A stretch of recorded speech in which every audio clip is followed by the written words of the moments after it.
Hello and welcome to Learn Redis with Python and Django. I'm Xander and I'll be your guide throughout this course. Now this tutorial is part of a full course playlist available for free on YouTube. For a deeper, more structured learning experience, the complete course is also available on Udemy.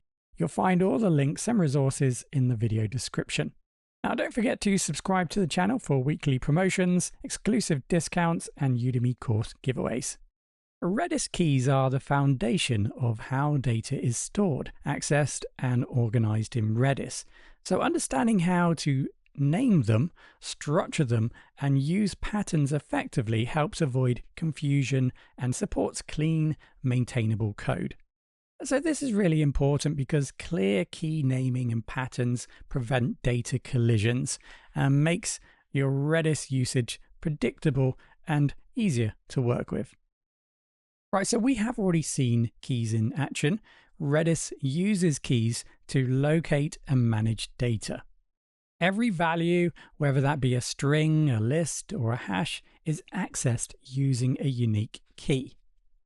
Now, we've already seen that these keys are just strings, but how we name them affects clarity and usability. Now, ultimately, a well-chosen key name makes it easier to find what we need and understand what the data represents. So we could think of keys like labels, so keeping them clear and structured matters. A common convention is to use colons to separate parts of the key, almost like folders in a path. So for example, a key like user123 name tells you exactly what it represents. This is a user, this is the user ID, 123, and this data represents their name. So stick to a consistent format. It will just make things much easier down the line. Now, unlike other database technologies, in Redis, all keys live in a single global namespace. So that means a generic key like status could easily be overridden by other parts of your code. So using prefixes or domains like order status or session status, it gives your keys context and helps prevent accidental conflicts. When designing Redis keys, it's helpful to think ahead about how you'll want to look them up. So patterns, especially with the wildcard, lets you search for groups of related keys. So if your keys follow a clear structure, like here, user1001 name, you can easily match all user-related data. So let's create some data. We've added a name and an email for 2 users. So I'll go ahead and run that. So we can now use a pattern to match all user-related keys. So keyword keys, user, colon, and then star, the wildcard. We run that. And here we return user 001 and 002 email and name. Or let's say, for example, we wanted to return all the keys related to user 1001. So here user colon 1001 colon and then the wildcard star to indicate any other text after that. So we run that and we can then return all the keys related to user 1001. Or perhaps we only want to match keys ending in name.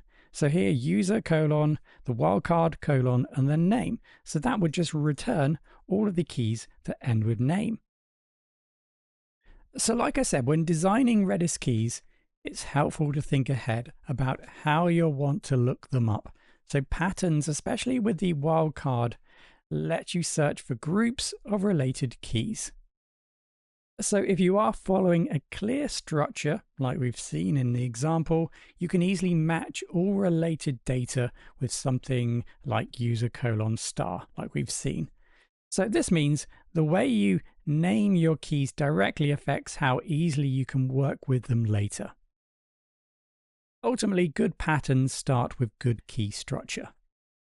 So by grouping related keys together using prefixes, you can mirror the structure of your applications inside Redis. So for example, everything related to users starts with user, which makes it much easier to search for, update, and remove related keys all at once. So this approach keeps things tidy and helps your data stay understandable. Okay, so to wrap up, Redis key design doesn't need to be complex. Just keep your names meaningful, consistent, and structured. So avoid generic names, use prefixes for clarity, and when searching, although we've seen examples of keys, generally lean on scan to keep your Redis instance responsive.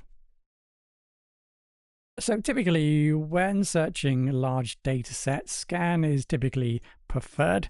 So instead of what we saw keys, we can simply use scan and then match and then our user colon wildcard. And that will return a match of all the keys that start with user. So ultimately, both scan and keys let you search for keys using patterns, but they both work differently. Keys give you all matching keys at once, which might sound convenient, but it can freeze your Redis server if there are too many keys. Scan is generally safer because it gives you results bit by bit without slowing things down. So even if you don't notice a difference now with a small set of data, it can be a good habit to use scan. It keeps things smooth no matter how many keys you're working with. Now, you might have noticed that the actual scan command was slightly different from keys. With scan, we use the scan keyword and then a cursor value. So we always start with 0. Redis returns a new cursor value each time you use it to continue the scan. And then we define the pattern.